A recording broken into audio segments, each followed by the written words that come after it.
এক্ষুনি BDO office চলে যান। আপনারা অন্নপূর্ণা ভান্ডার প্রকল্পের টাকা পেতে হলে বিডিও অফিস চলে যান, না হলে মিলিয়ে নেবেন, আগস্ট মাসে আপনারা টাকা পাবেন না। এবার আপনারা প্রশ্ন করতে পারেন কেন যাব বিডিও অফিস? তবে জেনে রাখুন, কারণ একটাই, সামনে বড় বিপদ আপনাদের জন্য। আপনারা দেখেছিলেন যারা জুন মাসে টাকা পেয়েছিল তারা কিন্তু অনেকেই জুলাই মাসে টাকা পায়নি, এবং এই একই ঘটনা আপনাদের সঙ্গেও ঘটবে, যার সবচেয়ে বড় কারণ হচ্ছে রিভেরিফিকেশন।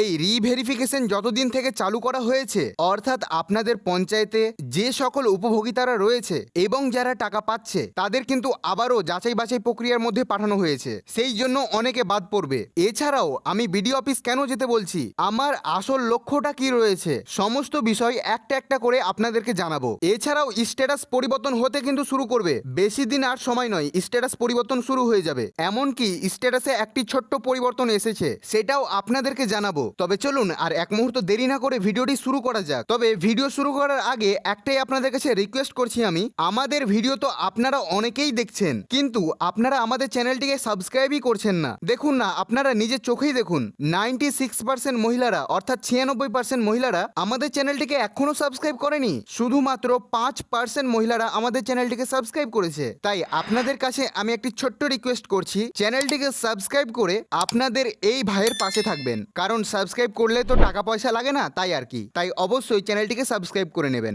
এছাড়াও যদি ফেসবুক থেকে আমাদের এই ভিডিওটি দেখে থাকেন তো পেজটিকে অবশ্যই ফলো করতে ভুলবেন না। তবে চলুন এবার সমস্ত বিষয়গুলো একটা একটা পয়েন্ট পয়েন্ট করে আপনাদেরকে জানানো যাক। তো প্রথম যে বিষয়টি নিয়ে আলোচনা করব সেটা হচ্ছে বিডিও অফিস নিয়ে। আমি কেন আপনাদেরকে বিডিও অফিস যেতে বলছি? তবে দেখুন, আপনাদেরকে কিন্তু আমি আমার গত ভিডিওতে বলেছিলাম যে আপনারা অবশ্যই বিডিও অফিস যান এবং আপনাদের ফর্মের অবস্থা এখন বর্তমানে কি রয়েছে সেটা অ্যাটলিস্ট আপনারা জেনে আসুন। কিন্তু প্রথম দিকে চেক করে না দিলেও এখন কিন্তু বিডিও অফিসের কর্মচারীরা সেটা চেক করে দিচ্ছে। হ্যাঁ, বিডিও অফিসে যারাই যাচ্ছে তাদেরকে কিন্তু প্রত্যেকের চেক করে দিচ্ছে যে তাদের এখন বর্তমানে স্ট্যাটাস কি রয়েছে, কারণ আপনারা দেখতেই পাচ্ছেন মোবাইলের মাধ্যমে যখনই আপনারা চেক করতে যাচ্ছেন আপনাদের স্ট্যাটাস কিন্তু পরিবর্তন দেখাচ্ছে না, যেটা ছিল সেটাই রয়ে গিয়েছে। সেই কারণে আপনাদেরকে এখন বলবো আপনারা অবশ্যই বিডিও অফিস যান। তবে এবার আপনারা প্রশ্ন করবেন, দাদা বিডিও অফিস গিয়ে কি বলবো? সেটা আপনাদেরকে আমি এক্ষুনি বলবো। তার আগে যে আরো একটা সবচেয়ে বড় পয়েন্ট রয়েছে সেটা আপনারা প্রথমে জেনে নিন, তারপরে বিডিও অফিসে কি বলবেন সেটা আমি পরে জানাচ্ছি। দেখুন, দ্বিতীয় পয়েন্টে একটাই জিনিস আমি বলেছিলাম,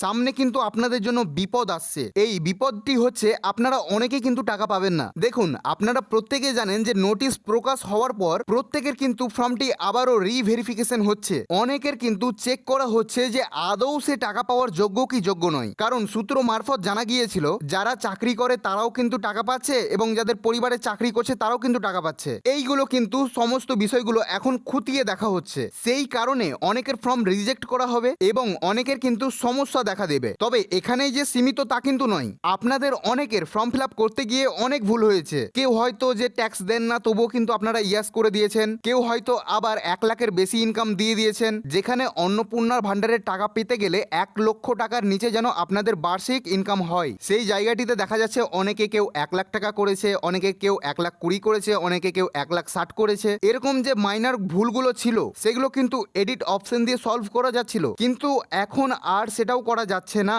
আবার অনেকে বিডিও অফিস থেকে ঘুরে এসে আমাকে বলছেন যে দাদা আমাদের কিন্তু ফর্ম ফিল আপ করার সময় ভুল হয়ে গিয়েছিল, কিন্তু আজকে বিডিও অফিস থেকে ঘুরে এসে দেখলাম আমার ফর্মটা অ্যাপ্রুভড হয়ে গিয়েছে এবং আপনারা অনেকে খুশি হয়েছেন। তবে এই খুশিটা কিন্তু বেশি দিন থাকবে না, যদি আবারও পুনরায় ভেরিফিকেশন করতে বলে তবে কিন্তু আবারও আপনারা রিজেক্ট হয়ে যাবেন। সেই কারণে আপনাদেরকে বলছি আপনারা বিডিও অফিস যান এবং যদি আপনাদের কোনো সমস্যা থাকে সেটা ওনাদেরকে খুলে বলুন এবং সেই সমস্যার সমাধানটা করে নিন। যদি ওনারা করে দেয় তবে ভালো, আর যদি না করে দেয় তবে কিন্তু আপনি 1 মাস টাকা পেতে পারেন, 2 মাস টাকা পেতে পারেন, তারপরে হয়তো আবার আপনার রিজেক্ট হয়ে যেতে পারে। এই টাকা তো আর চিরস্থায়ী নয়, আপনাকে যে প্রতি মাস মাস দেবে তা কিন্তু নয়। আশা করি বিষয়টি বুঝতে পেরেছেন। দেখুন, অনেকে কিন্তু বিডিও অফিস থেকে ঘোরাবে, তারাকে বলবে এখন কাজ হচ্ছে না, কোনো রকম কোনো কিছু হচ্ছে না, এই কাল আসবেন পরশু আসবেন, এইভাবে কিন্তু আপনাদেরকে বারবার ঘোরাবে বা আপনাদেরকে ঢুকতেই দেবে না। তবে এই ক্ষেত্রে আপনি জেনে রাখুন, আপনি প্রশ্ন করুন ওনাদেরকে যে অন্য বিডিও অফিসে তো ঢুকতে দিচ্ছে, আমাদের বিডিও অফিসে কেন ঢুকতে দেবে না, আমাদের স্ট্যাটাস কেন দেখাবে না, এইভাবে কিন্তু আপনারা বলতে থাকুন এবং ওনাদেরকে প্রশ্ন করুন। আর অবশ্যই আপনারা আপনাদের স্ট্যাটাসটা চেক করেই আসবেন, কারণ যদি আপনারা চেক না করেন আপনাদের তো সমস্ত যে ভুলটা রয়েছে সেটা তো আর সলভ হচ্ছে না। ধরুন যে আপনার ফর্মটা রিজেক্ট এখনো হয়ে পড়ে আছে, বেশিরভাগই অ্যাপ্রুভড হয়ে যাচ্ছে কিন্তু অনেকের কিন্তু রিজেক্ট হয়ে যাচ্ছে আবার। সেই কারণেই আপনাদেরকে বলছি আপনারা অবশ্যই একবার একবার বিডিও অফিস গিয়ে আপনি চেক করে আসতে পারবেন এবং আপনি সম্পূর্ণভাবে সেই বিষয়গুলো আপনি জানতে পারবেন যে নেক্সট স্টেপ আপনাকে কি নিতে হবে। বাড়িতে বসে থাকলে তো আর হবে না, কারণ প্রতি মাসে 3,000 টাকা করে পাওয়ার কথা রয়েছে। এছাড়াও আরো একটা বিষয় আপনাদেরকে বলে রাখি যে তার 3 নম্বর পয়েন্ট, দেখুন যখন আপনারা টাকা পাননি আপনাদের হয়তো সাবমিটেড দেখাচ্ছিল, রিজেক্ট দেখাচ্ছিল, আন্ডার ইনকোয়ারি দেখাচ্ছিল এবং আপনার প্রতিবেশী, আপনার পাশের বাড়ি বন্ধু, পাশের বাড়ি কাকিমারা, গ্রাম এবং সোসাইটির মধ্যে যে অনেকে টাকাগুলো পেয়েছে আপনারা টাকা পাননি, সেই কারণে আপনাদেরকে অবশ্যই খারাপ লেগেছে। সেটা কিন্তু আবারও হবে এবং আপনি টাকা পাবেন না, সবাই টাকা পাবে, শুধু আপনি পাবেন না। কারণ যখন আপনাকে ব্যবস্থা নেওয়া দরকার সেইখানে কিন্তু আপনি ব্যবস্থা নিচ্ছেন না। আপনাকে আমি যদি বলি যে বিডিও অফিস যান, আমি তো আমার নিজের স্বার্থে বলছি না, আপনাদের স্বার্থে বলছি। সেই কারণে অবশ্যই আপনারা বিডিও অফিস যান। আমি কিন্তু এটা নিয়ে হয়তো 10-15 বার বলেই দিলাম যে বিডিও অফিস যান, বিডিও অফিস যান। অর্থাৎ আপনারা বুঝতে পারছেন যে এটা কতটা এখন ইম্পর্টেন্ট হয়ে পড়েছে। এমনকি গতকালকে একজন গিয়েছিল আমাদের ইকো ফ্যামিলির মেম্বার, তার কিন্তু অ্যাপ্রুভড হয়ে গিয়েছে এবং সে তারপরের মাসে টাকা পাবে, 100% সে টাকা পেয়ে যাবে এবং সে খুশি রয়েছে এখন। তাই আপনারা আর দুশ্চিন্তার মধ্যে থাকবেন না, অবশ্যই আপনারা একবার স্ট্যাটাসটা চেক করে চলে আসুন। দেখুন আর দুটো পয়েন্ট রয়েছে, তো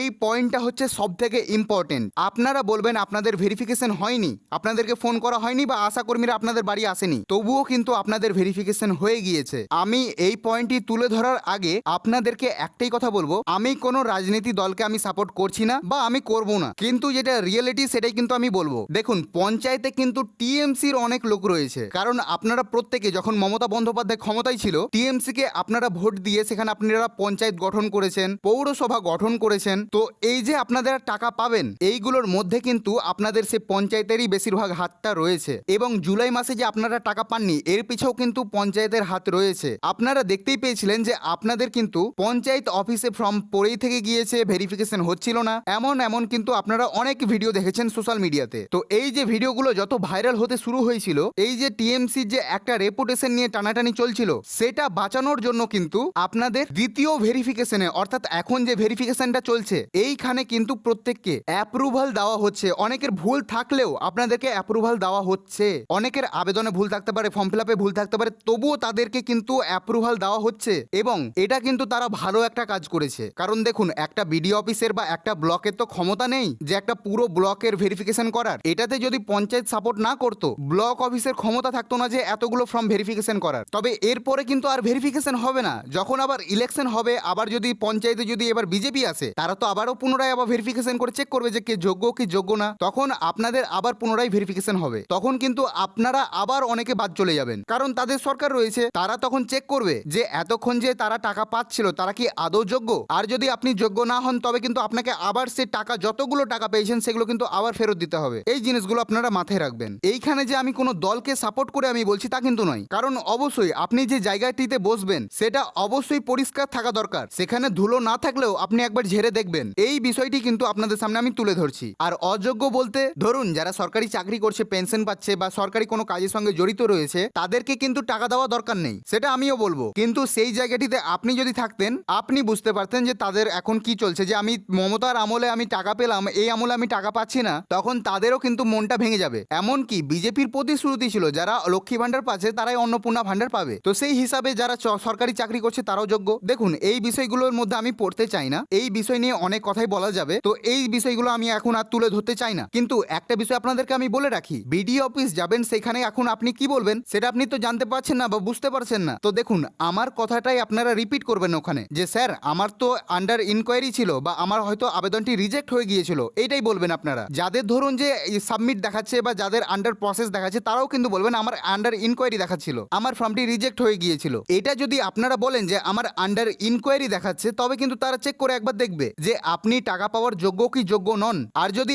আপনার পেমেন্ট আন্ডার প্রসেস দেখায়, সেইখানে ওনারা বলবেন যে অপেক্ষা করুন, এভাবে আপনাদেরকে 1-2 দিন করে ঘুরাবে। তাই অবশ্যই বলবেন যে আমার রিজেক্ট হয়ে গিয়েছিল, এই কথা বলবেন। তখন ওনাদেরকে বলবেন যে স্যার একটু দয়া করে হলেও আমাকে দেখিয়ে দেন আমার এখন বর্তমান স্ট্যাটাসটা কি রয়েছে, অনেক চিন্তার মধ্যে রয়েছি। আশা করি এই কথাটা বলার পর ওনারা দেখাবে, যেটা এখন বেশিরভাগ বিডিও অফিসের কর্মচারীরা দেখিয়ে দিচ্ছে। আশা করি বিষয়টা ক্লিয়ার হয়ে গিয়েছে। এবং আপনাদেরকে আরো একটা বিষয় জানিয়ে রাখি, 12টার পরে আপনারা বিডিও অফিস যাওয়ার চেষ্টা করুন, কারণ সকাল সকাল অনেক ভিড় থাকে। এবং স্ট্যাটাসের ব্যাপারে একটাই কথা বলি, স্ট্যাটাসে একটা ছোট্ট পরিবর্তন এসেছে এবং এটা হচ্ছে ক্যাপচা অপশন। অর্থাৎ যখন আপনারা স্ট্যাটাস চেক করতে যাচ্ছিলেন তখন কিন্তু আপনাকে দুটো নাম্বার দেওয়া হতো, অর্থাৎ 15+15 কত সেটা কিন্তু আপনাকে যোগ করে লিখতে হতো, কিন্তু এখন আপনাকে ABCD বা 1 2 3 নাম্বার এরকম ভাবে লিখে কিন্তু আপনাকে ঢুকতে হচ্ছে। অর্থাৎ যতক্ষণ না আপনারা সেই সেম ওয়ার্ডগুলো লিখছেন বা নাম্বারগুলো লিখছেন ততক্ষণ কিন্তু আপনি আর আপনার স্ট্যাটাস চেক করতে পারছেন না। তো এই পরিবর্তনটা কিন্তু স্ট্যাটাস চেক করার সময় আসছে এবং অতি দ্রুত